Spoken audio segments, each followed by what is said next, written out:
Alors les discussions autour de la campagne Mishimsem ont commencé en juin-juillet 2015.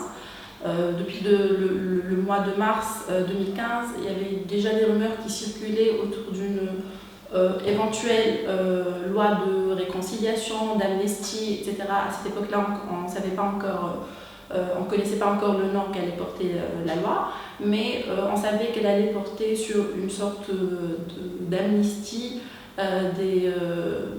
des hommes d'affaires corrompus ou bien qui ont été impliqués dans des affaires de corruption.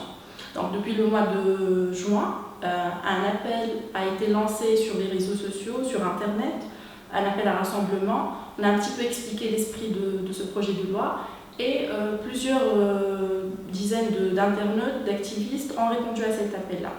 Donc les discussions ont concrètement commencé à la fin du mois de juin 2015. Donc on a discuté du nom de la campagne, de l'objectif, de la stratégie de communication, de la stratégie d'action, jusqu'à ce que le projet de loi soit officiellement déclaré le 14 juillet 2015.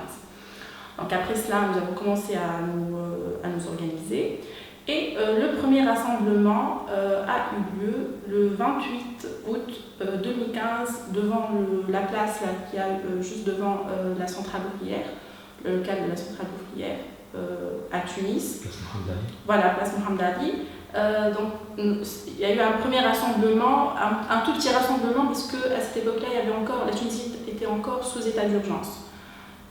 Donc on a anticipé un petit peu la réaction des forces de l'ordre, on a passé le mot de bouche à oreille et un petit réseau a été présent ce jour-là.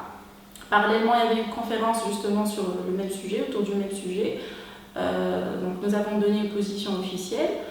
Un deuxième rassemblement a eu lieu le 1er septembre, donc juste quelques jours après. Là, plusieurs centaines de personnes y ont assisté. Et au même endroit, à la même place. Mais ce jour-là, la protestation a été lourdement réprimée, d'abord à la place Mohamed Ali, et une deuxième fois lorsque nous avons essayé de sortir à l'avenue du Bourguiba, donc l'avenue principale au centre-ville. Et ça a donné le coup d'envoi d'une série de protestations, de manifestations un petit peu partout en Tunisie, dans plus de 18 localités et régions en Tunisie. Donc, le slogan principal, c'est Mishimsem, je n'oublie pas ou bien je ne me pardonne pas. Et ce sont des protestations qui s'opposent à ce projet de loi de réconciliation que nous préférons appeler loi de blanchissement de la corruption ou loi d'amnistie des corrompus.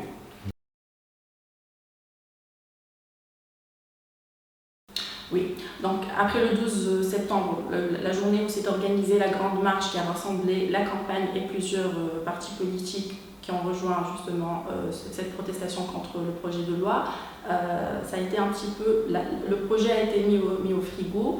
Ils ont été obligés de reporter les discussions autour du projet et entre-temps, ils ont commencé à parler de réforme, de rectification, de modification du projet de loi. Donc, depuis quelques semaines, nous avons eu vent d'un second projet de loi qui a été proposé et refusé par quelques partis politiques. En ce moment, il est possible effectivement que le premier projet de loi de réconciliation soit modifié et proposé de nouveau au Parlement.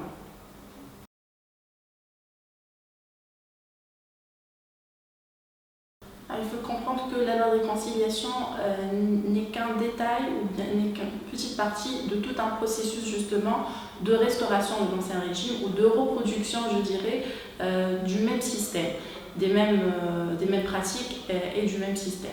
Et d'ailleurs, la campagne Mishimsem n'est pas une campagne ponctuelle, elle s'inscrit dans tout un processus, vous me permettrez de dire que c'est un processus révolutionnaire justement. Donc, nous sommes la continuité de plusieurs autres protestations, de plusieurs autres campagnes qui sont porteuses des revendications de la révolution, c'est-à-dire liberté, droit au travail, justice sociale et bien sûr lutte contre la corruption. Après le début, la déclaration du processus révolutionnaire, il y a eu plusieurs tentatives de restauration justement de l'ancien régime, à travers l'affectation de figures de responsables qui ont déjà travaillé sous le régime de Ben Ali, ou à travers des lois, dont la loi de réconciliation. Donc, depuis quelque temps, ça devient de plus en plus direct et de plus en plus osé de leur part. Il y a une sorte de normalisation directe avec les grandes figures de corruption, les grandes figures politiques de l'ancien régime. Nous avons eu par exemple le président de la République a invité tous les diplomates, tous les responsables diplomatiques de l'ancien régime au palais présidentiel. On ne cesse pas de voir de grandes figures justement de l'ancien régime passer à la télé, et des conférences qui s'organisent avec des députés, d'anciens députés ou avec d'anciens responsables politiques. Donc c'est tout un processus de reproduction de ce système-là. Et c'est pour cela justement que la campagne, ou l'activité de la campagne n'est pas restreinte à l'opposition à la loi de réconciliation, mais à l'opposition à tout ce processus-là.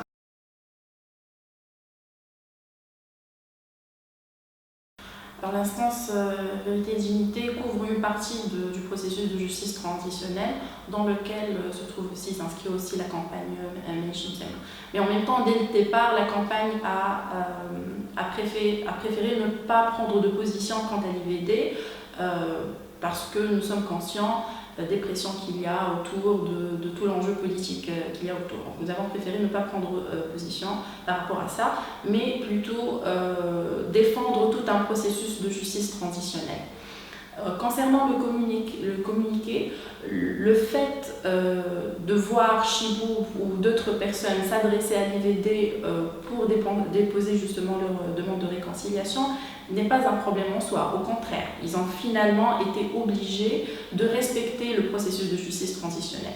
Ce qui dérange par contre, et ça s'inscrit aussi dans tout un processus, ou bien dans tout un contexte de normalisation médiatique avec les anciennes figures, avec les figures de l'ancien régime. La grande critique porte surtout sur l'aspect communication, sur le volet communication. On a présenté justement le dépôt de cette demande comme un acte héroïque ou comme un acte révolutionnaire, comme si la personne concernée n'était pas encore poursuivie en justice, ou n'avait pas, disons, commis de grandes injustices envers le peuple. Donc c'est principalement cela. Et le communiqué visait à avertir, ou disons à prévenir l'instance Vérité et Dignité quant à l'effet des photos ou des vidéos, ou le fait de donner à Chibou et à ses semblables un espace médiatique dans lequel il peut continuer à mentir, à tromper le peuple, etc. Donc il fallait réellement sensibiliser l'instance quant à tout ce volet-là.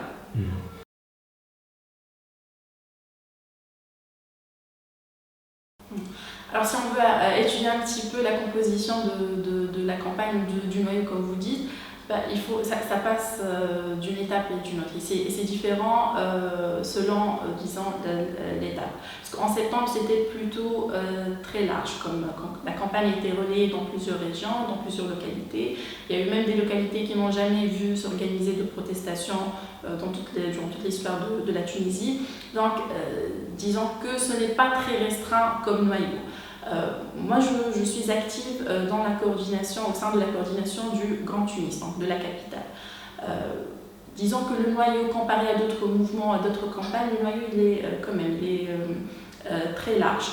Je suis d'accord avec vous sur le fait que, oui, la majorité des membres, des personnes actives dans cette campagne-là sont des personnes instruites, donc soit des étudiants, soit des personnes ayant fini leur cursus universitaire.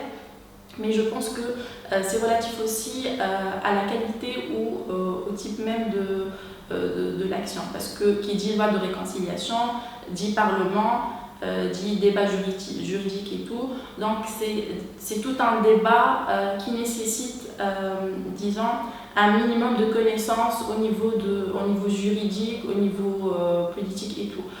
Et puis ce n'est pas évident pour tout le monde de comprendre le lien entre loi de réconciliation et de voir en fait, de voir l'effet ou l'influence de la loi de réconciliation sur le quotidien des gens.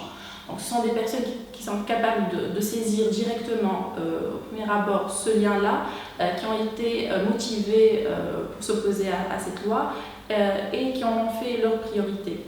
Donc ça pourrait peut-être expliquer la nature, la composition de la campagne, mais après, ce n'est pas ma spécialité, il faut demander à quelques sociologues de se pencher sur la question.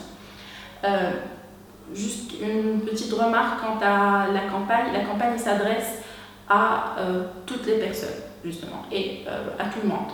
Idéologie confondue, appartenance politique confondue, expérience politique ou non.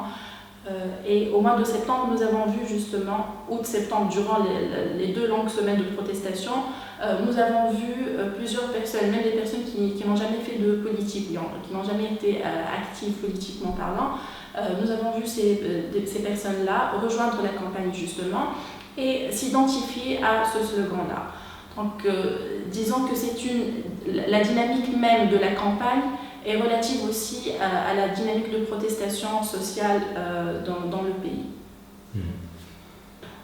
Si jamais le projet de loi est retiré, je pense que la campagne va quand même continuer à être active. D'ailleurs, il y a eu des discussions il n'y a pas très longtemps, il y a quelques mois, autour d'un éventuel élargissement de l'activité de la campagne, toujours dans le contexte de la préservation, de la concrétisation, de la défense des revendications du processus révolutionnaire. Donc il est fort probable justement que la campagne continue à être active sur d'autres sujets, autour d'autres sujets. D'ailleurs, comme je l'ai dit tout à l'heure, la campagne est réellement la continuité de plusieurs autres campagnes, de plusieurs autres mouvements sociaux. Donc même si la campagne est dissoute, suite justement au retrait de ce projet, le noyau en soi va continuer à être actif. Voilà.